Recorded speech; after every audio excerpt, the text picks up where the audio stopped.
At first glance, Afterglow Way appears to be a beautiful street in Montclair, but I dug a little bit deeper and found out that there's a controversy brewing all over a repaving project.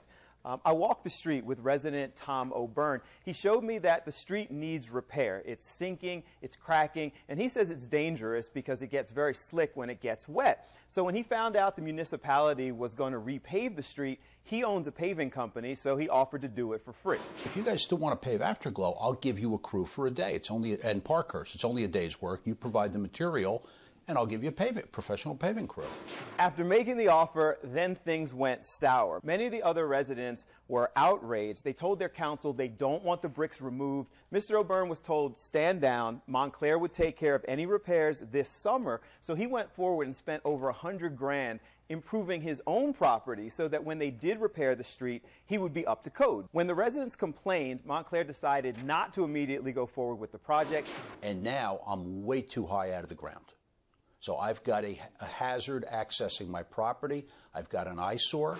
To get some response, I spoke to Councilman Sean Spiller, who's been deeply involved. He told me that they're still looking into the issue. They've put it on hold for now because they have a responsibility to hear from all the residents and not just Mr. O'Byrne. So what do they want the township to do about it? What do they want Montclair to do? Do they want them to just raise the bricks? They say if you're going to do something, then replace it with the brick. I saw the estimate that was done to raise the street up to code and to replace it with bricks. Looks like it's going to cost about $1 million to Montclair, as opposed to repaving at about $20,000 to $25,000. You know, generally speaking, you like people who are as proactive as Mr. Burns seems to be, but with a municipal council that's as wishy-washy, at least on this issue, as Montclair seems to be, I would definitely wait until they figure out whether they want to pave or not before I start making $100,000 changes to my property. Well, welcome to the modern age. Obviously, asphalted streets are more convenient, less trouble than brick roads. Actually, one of the neighbors who's complaining about him having put asphalt on the brick road actually has an asphalt driveway herself. Why? Because it's more efficient and less trouble. Yeah, well, I wonder if the homeowners who are complaining are going to put up the money, or should the rest of Montclair pay for this little perfect street to be repaved with brick?